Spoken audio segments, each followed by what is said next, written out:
welcome to the Healthbeat Show. I'm Dr. Jeffrey Watson, and we are right back here on the Healthbeat Show. And joining me once again is Dr. Amina Cherry. Dr. Cherry, welcome back. Good to be back. Yeah, we haven't seen you here for some time, but tell us a little bit about your background. Where did you grow up? Where did you go to medical school? A little bit about that. Okay. Well, I'm from here. I'm from Oakland, California, actually down the street from the office. And I went to Duke University for undergrad, and then I stayed on the East Coast and went to University of North Carolina, Chapel Hill for medical school. Okay. And you then did what type of residency or specialty? I'm family medicine. I did family medicine training at University of Southern California. Okay. And I went to Vanderbilt, which was in Nashville, and Vanderbilt and Duke were kind of rivals as being some of the most difficult medical schools. I don't know if people on the West Coast know that, but in the East Coast, definitely considered some of the top schools. And so USC, also a wonderful school. And then you came back home. You came back to the Bay. And tell us a little bit about what you've done since you've come back to the Bay. Well, the reason why I went into family medicine is because I wanted to be a full scope primary care doctor, full scope meaning still doing obstetrics, still working in the hospital, and I wanted to work with what we call an urban underserved environment. And so I came back home to try and do that, and I worked initially with Kaiser. I stopped doing the obstetric component of my practice, but still did everything else because there were only so many practices that could allow you to do full scope medicine. And after some time there, I moved to be purely a hospitalist, which means I only work in the hospital, and I did travel medicine. So I went to multiple states, worked for multiple hospitals. And right towards the beginning of COVID, I started teaching again in the hospital, teaching residents in the hospital. And then I narrowed my practice, and over the past 2 years or so, I've only been working in the critical care unit at one of the Providence hospitals. So working as a family practitioner, that meant more like working in the office. And as you said, you probably worked with kids for a while as a family practitioner, with the family, with women. And there is an increasing number of women becoming doctors. But still, as we talked about off the set here, there's still a shortage of African American doctors. You know, we certainly as a population, we make up 12% of the U.S. population, but about 25% of the deaths, 30% of the hypertension, 30% of the diabetes. So there's not enough of us. What do you think, what's the problem there? Why is that, you think? Well, I think it's likely multifactorial. I think that my parents were both in STEM fields. And so when I was having trouble with, insert any course, they were like, put one foot in front of the other and you'll get there at the end of it. Whereas a lot of other people whose parents are not in those fields were like, oh, well, maybe that's not for you. Maybe chemistry is not for you. Maybe engineering's not for you. And so they didn't have that kind of backup to know that everybody has some challenges with organic chemistry. You just keep going and eventually it'll click. And so I think that was the challenge. The other portion is that I think, at least for me at my school at Duke, everybody's a little bit of a finance geek. And, so then your STEM people who finish up, you have, healthcare competing with Goldman Sachs, and we lose that competition. Please believe during COVID, there were many nights where I regretted not having gone into investment banking. And so I think that there are a lot of fields that are available for people with STEM degrees, and healthcare, the salaries and the lifestyle have not kept up with other fields. And I think probably people have no idea how difficult it is in healthcare. I mean, it's a spiritual, socioeconomic, psychological, and physical state of well-being that you try to achieve, but on the individuals, it can be very stressful. So as you said, a lot of people didn't want to do it. When I was coming up, there was a program called affirmative action. And affirmative action try to address the issues in which minorities had obstacles, major hurdles, in trying to get into medical school, into college. I have some pictures on the wall in the hall that I have students and teach like you do. And I asked them to come look at the graduate degree that my father had at Virginia State. Virginia State College for Negroes. And they read that and they're really very shocked. There was a point in time that we couldn't go to Duke or to Vanderbilt or to a white school. Then when we finally got in, then we went into Proposition 209, which obstructed the ability to have affirmative action. And you know, today, and this is very controversial, but I see that one group in 1 week could get $3 billion, and they don't look like us. Europeans, they could get $3 billion, but for 300 years, African Americans have been obstructed, but we couldn't get $3 billion in the type of assistance that some others are getting. So, as you said, it's multifactorial. A lot of us don't even know that it's a possibility that we could do it. And we need people like yourself, an African American woman, to be able to help young people to know, like we have the summertime, we have kids that are coming out of school now, and we're going to have kids from technical high school who are in the science program there, the Health Science Academy, to come here and do rotations. We have nurse practitioners that come here and do rotations. So we have to reach out, reach back, and give people some idea that they can make it, you know, that they can make it. Now, what is a hospitalist? As you said, you trained as a family practice doctor, taking care of babies, taking care of delivering babies, taking care of women, daddy. But what is a hospitalist? That family practice doctor works in the office. It kind of depends on where you do family practice. So, especially if you do family practice in more rural environments, then you typically are doing everything. We call it womb to tomb medicine. So you're doing colonoscopies and delivering babies and doing cholecystectomies, and you're doing these small surgeries. But there are not a lot of people doing that kind of thing now. They put everybody in a niche. And you don't know that when you're in medical school. So you think like, oh, I can still do a little bit of everything. And then you come out and that's not so much the case. And so my niche is I only work in the hospital. So it's like being the primary care doctor of the hospital. So you're coordinating referrals should there be referrals. You're being the person's doctor that's in charge of bringing them into the hospital, in charge of getting them out of the hospital safely, coordinating ideally with their primary care doctor. But you're the primary care doctor, but only in the hospital, so only with really sick people, essentially. Okay, we are here with Dr. Amina Cherry.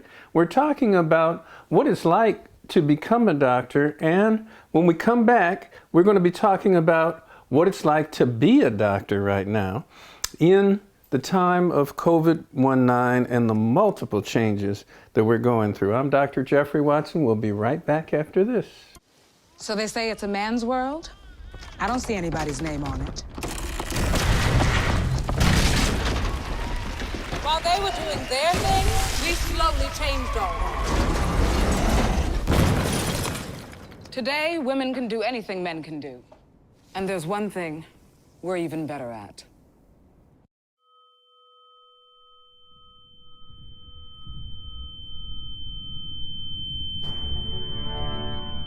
For advertising and sponsorship opportunities, log on to healthbeattv.info.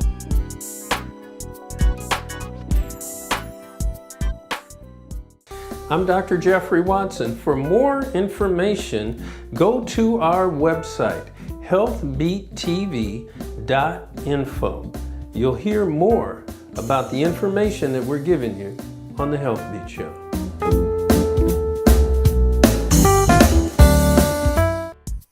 The Healthbeat Show, sponsored by Watson Wellness Water. Your health is your wealth. And welcome back to the Healthbeat Show. Today I'm joined by none other than another local trained person, Dr. Amina Cherry, whose family is right here from Oakland, from the Bay Area, who has some great background in science, technology, engineering, mathematics, and you were able to become a physician, a woman, which is even more challenging in the times that we live. And now you started practice in around 2015, is that correct? Mm-hmm. And you started out doing family practice, taking care of women, men, babies, maybe doing minor surgeries. And then all of a sudden, at the end of 2019, as you transitioned to more working in the hospital setting as a hospitalist, mm-hmm. which you didn't go to the office anymore, you just mm-hmm. stayed at the hospital, here comes this disease called COVID-19 or SARS. And tell me, what was that experience as a front-line provider, seeing people with this devastating illness? What was that like? Well, I think it's transitioned a lot. In the beginning, you were on these, multi-country-wide meetings online, trying to prepare for what was supposedly coming. But at that time, there was still a lot of, quite frankly, naivete. We figured, mm-hmm. okay, so I just need to do the learning, do the work, do the research, train up. In my case, I had moved in hospital medicine to not doing so many procedures. And so I needed to get back to being able to intubate people, get back to being able to do central lines, those kinds of things. Similarly, the medical students that I was working with were, kind of excited, like, oh, this is our turn to help, save the day. And one of the things they teach you in medical school is essentially if you just study enough, learn enough, if your knowledge base gets big enough, then you will win, And so that was kind of the beginning of COVID. And then I was in the ICU full time when it started getting worse and worse.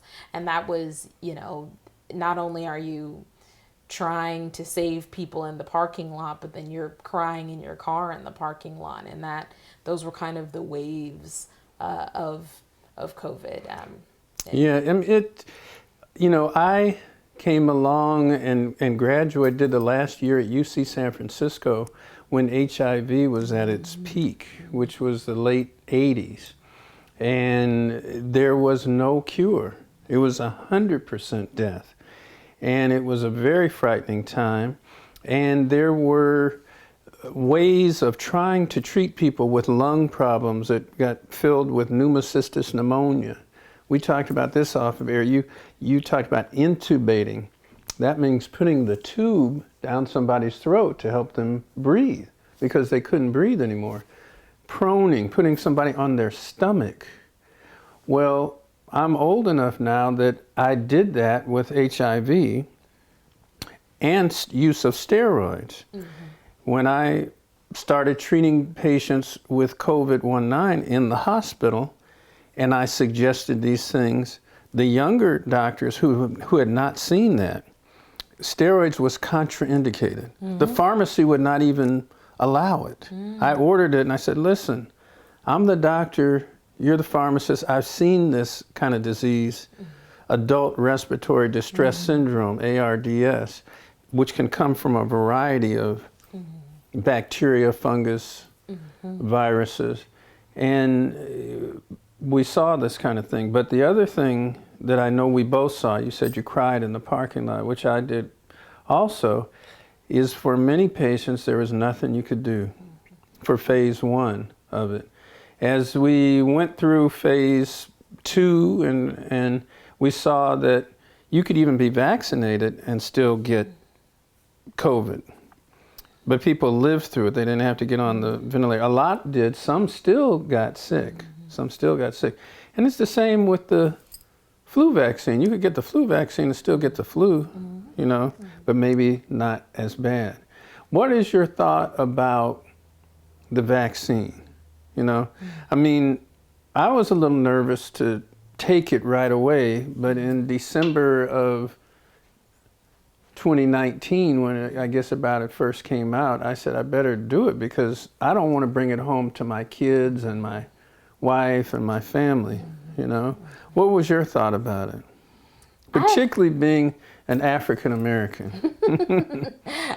I was like, you can stab me in the eye. Give me the vaccine. You were that brave? Yes. But you had worked as an intensivist. But I only work in the ICU. Yeah, as so an I intensivist. don't see any cases of COVID where I don't think, at that time I think I'd seen maybe 1 or 2 people live. You know, and they still came back to the hospital within a month with complications that we now are calling long COVID. Everybody has everyone has a blood clot in their lungs, you know, so, you know, we're throwing the kitchen sink at folks. And so I was like, well, you know, kind of risk benefit. Right. The risks of this vaccine versus not getting COVID. Right. And then definitely, the whole reason I get any, especially like the flu vaccine, is not for myself. I'm not too terribly worried about what the flu is going to do to me. But I live in a multi-generational household.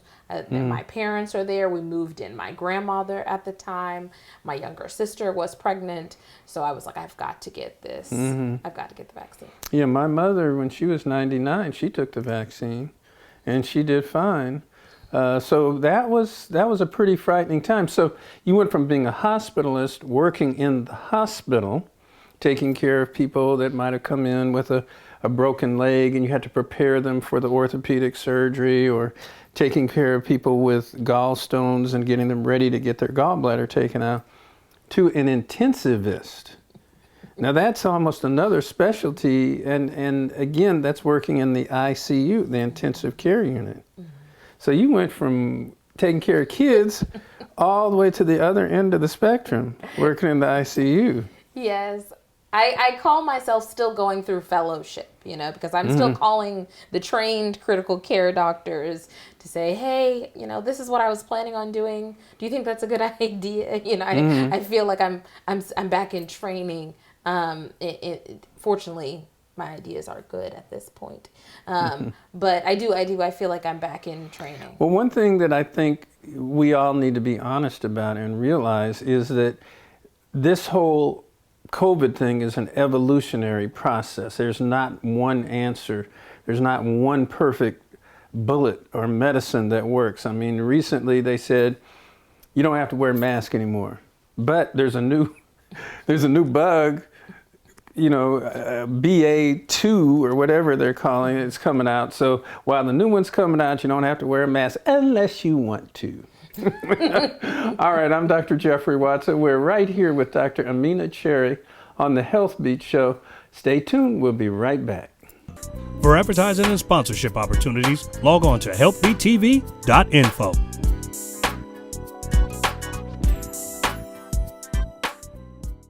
I'm Dr. Jeffrey Watson. For more information, go to our website, healthbeattv.info. You'll hear more about the information that we're giving you on the Healthbeat Show.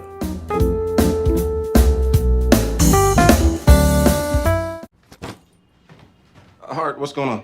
I'm leaving. Why? What did I do? Not enough. You constantly ignore me. You barely eat anything healthy. You're half as active as you used to be. The pressure is just too much. I quit. Okay, I get it. I'll do better. Just, please, don't leave. Okay. But remember, if I go, you go. Listen to your heart. Don't let it quit on you. Uncontrolled high blood pressure could lead to stroke, heart attack, or death. Get yours to a healthy range before it's too late. Now, here's another thing, and we're talking about the times that we live, and Dr. Amina Cherry is a young African-American woman physician that started out as a family practitioner and worked all the way to becoming an intensivist. Some of the things that we're seeing, healthcare is a psychological, spiritual, socioeconomic, and physical state of well-being, and not simply the absence of disease. But now we're seeing, if you can't work, you can't have a place to live, you can't go to school, all these guns. People are getting shot up, getting robbed. It's, you know, the numbers are escalating. In Alameda County, particularly for African Americans, homicide is the 4th leading cause of death. And it's a public health problem. So how do we address this? I mean, penicillin won't cure that. How do you think we have to work as a community to try to address these other ills that are socioeconomic, psychological, spiritual, and that result in the anger, the racism, the homicide, the genocide that is going on? What's your thought about it? Well, I think, like you said, the solution is essentially socioeconomic. I think that if you don't give someone access to capital using a legal means, then they will use an illegal means to get that same access to capital. And all of those means, essentially, if someone does not die, was just kind of luck. You know, like if you are selling drugs, if you are purchasing drugs, it is just lucky that that transaction has not become violent. But if you do not give somebody another way to access capital, pay for anything that they want, then they're going to use other means.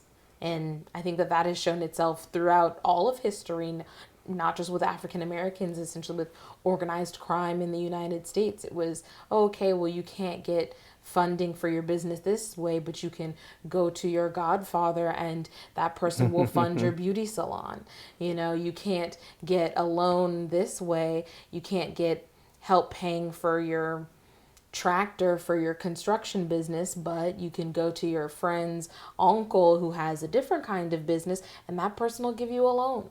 You know, so if you're not able to access capital the same way that other communities are able to easily access capital, we talk about venture capital. In venture capital, I think 2% of all venture capital goes to female founders.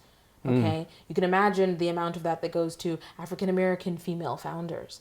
You know, and so I think that if you're not able to access that seed funding, that initial funding, you're going to go find another way to do that. And until we make some degree of equality there, then we're going to continue running into these same problems. And so we have to step up, we have to pull together, we have to unite, not fight each other anymore, not get stuck in the Willie Lynch, but pull together to unify so that we have the doctor, the lawyer, the Indian chief, the grocer, the person who does the gardening, the person who's involved with the media, and figure out ways to support each other.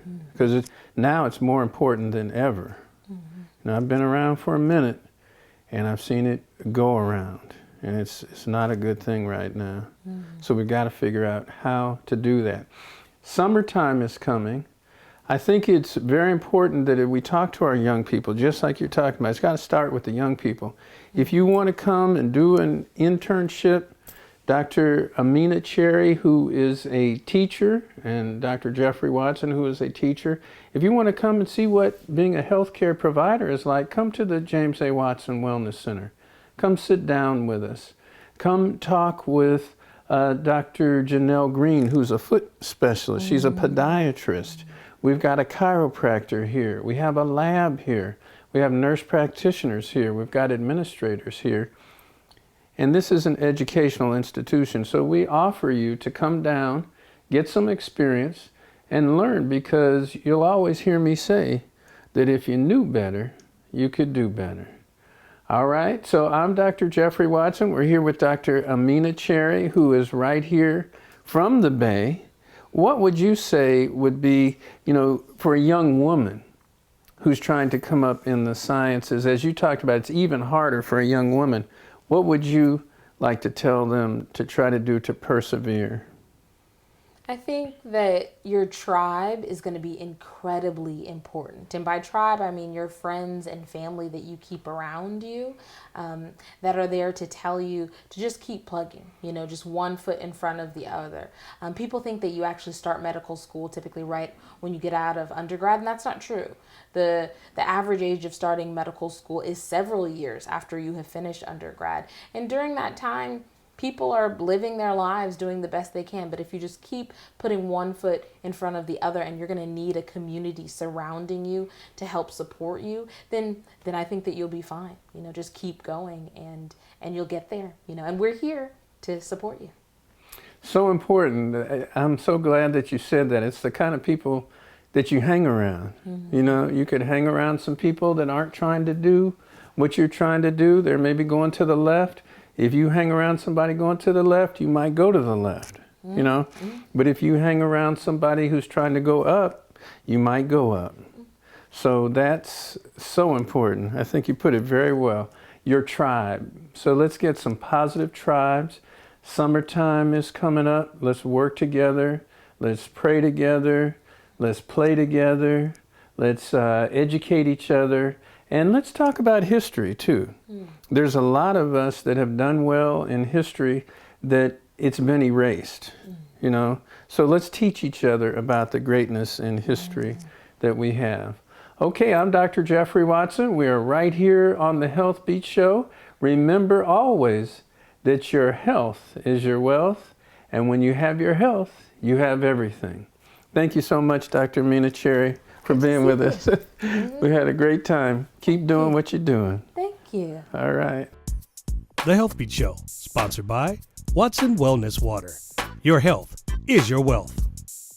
I'm Dr. Jeffrey Watson. Thanks for being with us on this episode of the Healthbeat Show, where we try to educate you about different aspects of healthcare, about eating right, exercising right, what you can do to help yourself, how to access the healthcare system, what kind of questions to ask, what you should do for any particular disease state. Because I always believe that your health is your wealth, and when you have your health, you have everything. I'm Dr. Jeffrey Watson. We'll see you next time. You don't have to take my word, but I heard if you have your health, you have everything.